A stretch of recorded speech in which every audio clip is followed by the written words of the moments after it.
Hello everybody, how y'all are? None of your business. It's a privilege to be here tonight. I see you guys a lot, and I feel like you're family to me. And it makes me feel so good inside. This old fart can write some words and you'll listen to them. The other night at Urban Blends, I had the best night of my life. So it was so cool.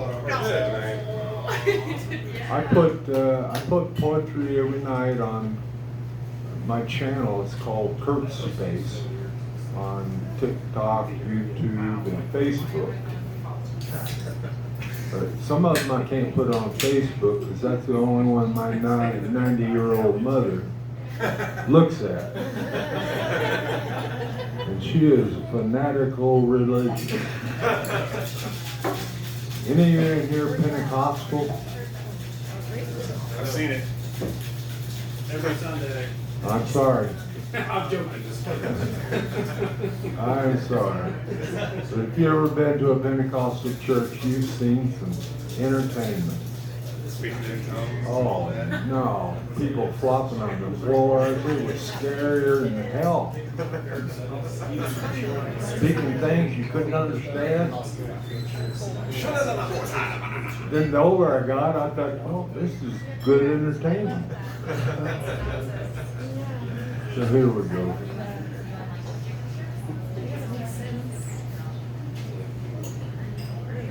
Let's start out with Devil's Poker.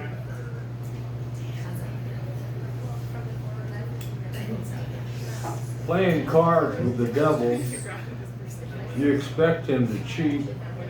You know he will cheat.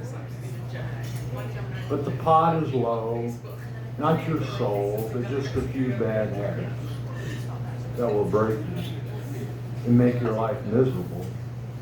Or a pocket full of Benjamins. You bluff, you go all in. But remember who you're playing. He cheats and beats you with a pair of twos. So there you go, down the rabbit hole. With your fall from society, addictions, and empty pockets. So kids, heed my warning. Do not play devil's poker. He cheats and he will beat you with a pair of twos.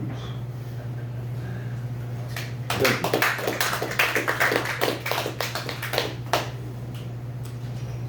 This one I wrote a few days ago. My daughter didn't like it.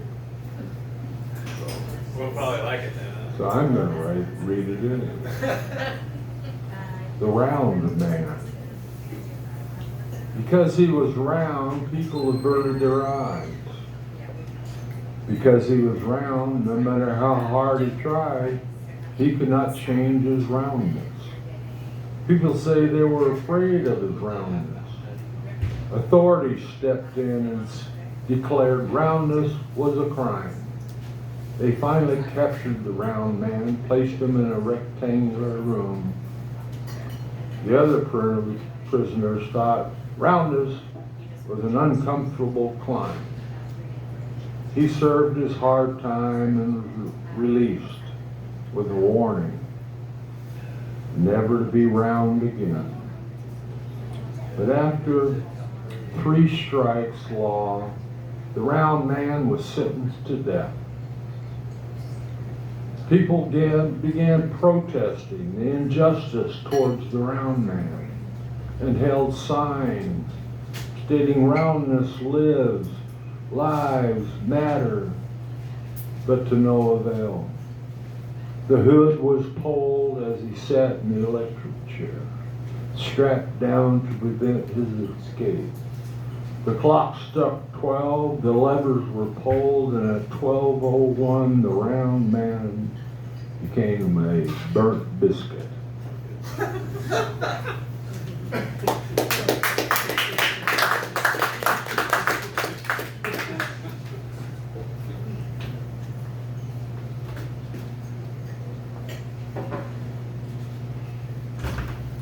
Here's an older one. Give them what they want. Barkeep, pour me another glass of poetry. Make it dry and sad. I feel I'm on the verge of happiness. Make it a stiff Bukowski. Yeah, that always calms me down. All the dead poets, they were one-trick ponies. Their drinks are stale and put me to sleep. Does anyone brew a decent barrel of arts anymore?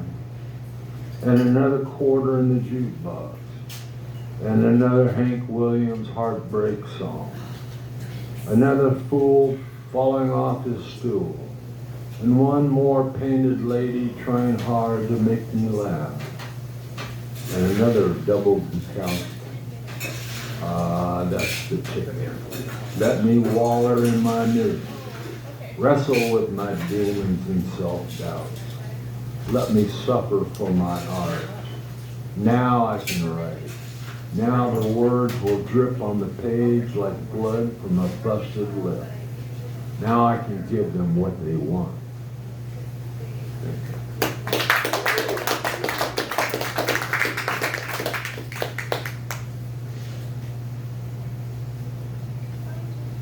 Where nobody important ever goes.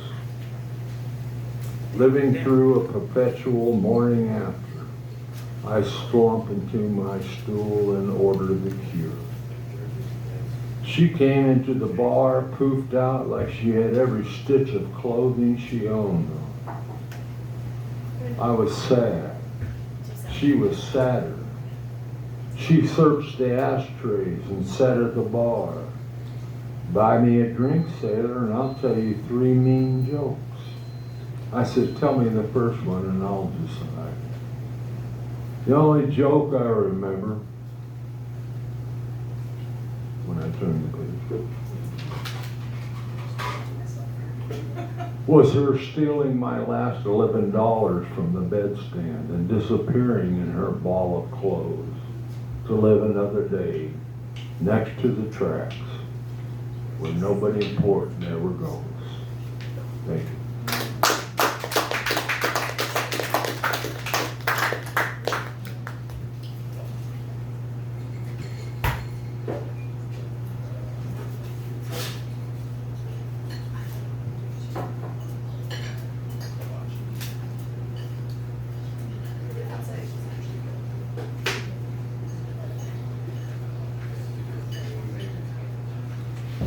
This is the new one I just wrote.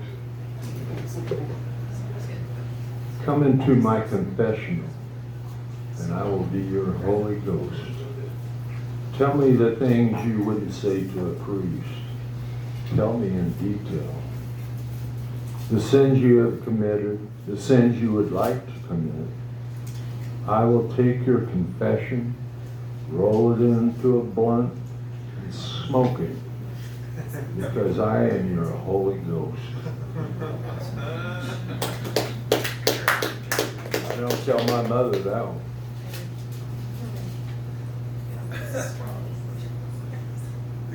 Oh, what a glorious time.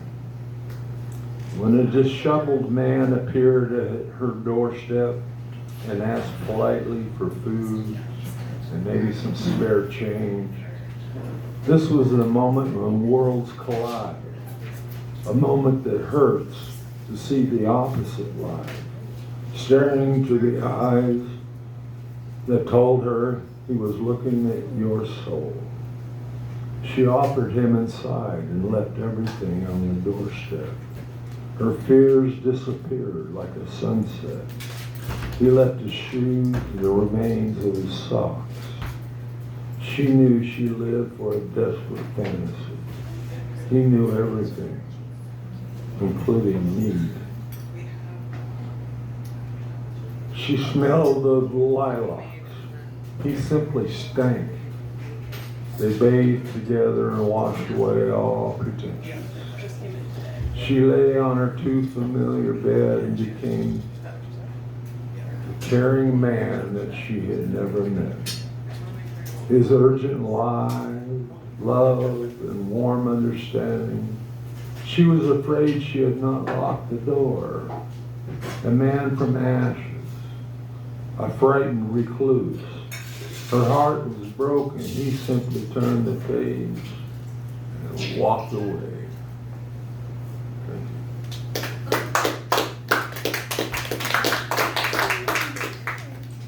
You really like that?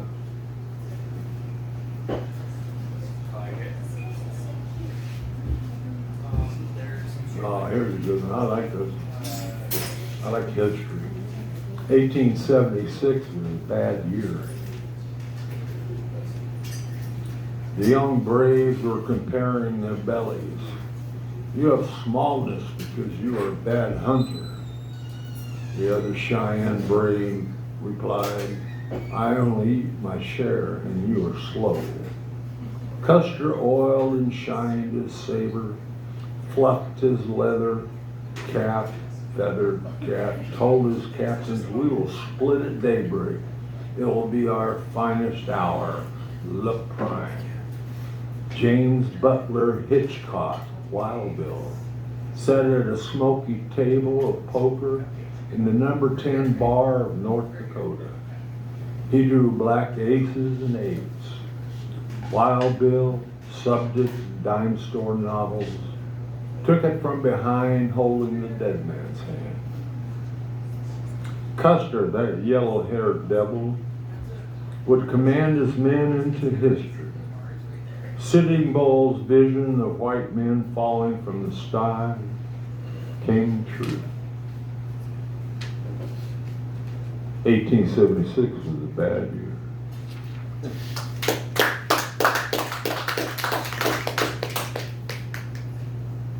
All right. I'm just going to finish with one that I know. I've done it here many times before. But I'm going to do it again. Oh, what did you do?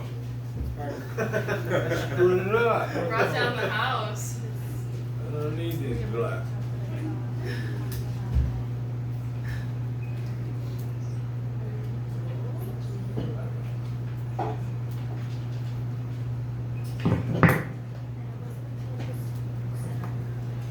People ask me to do this a lot. I don't like to do it a lot, but I'll do it tonight. On my bedroom wall, I have a small picture of my younger brother, Judas. God rest his soul. He was mentally handicapped, but he wasn't crazy. And this is for him.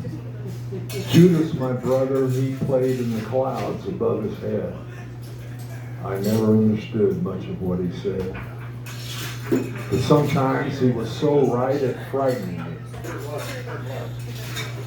I would follow in his footsteps on a sunny afternoon and help him ride the storms as he moved from room to room.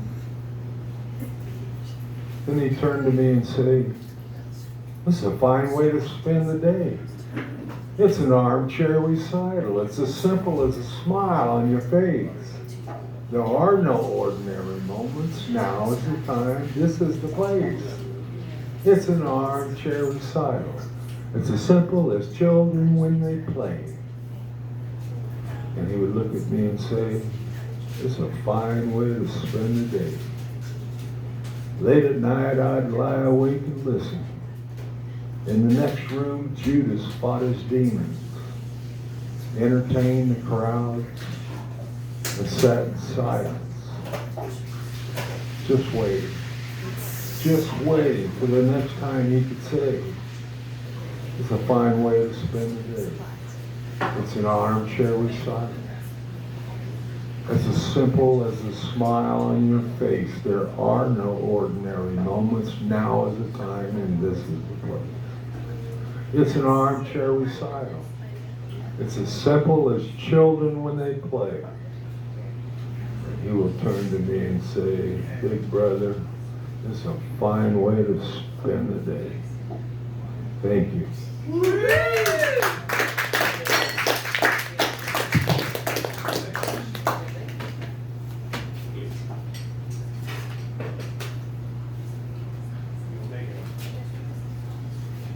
Me? Oh, yeah,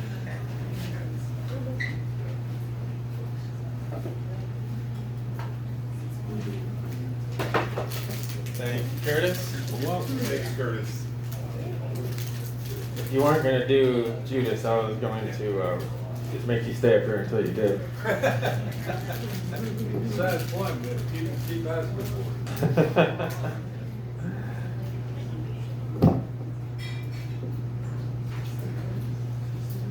All right, we're going to have Tiana Oaks up next.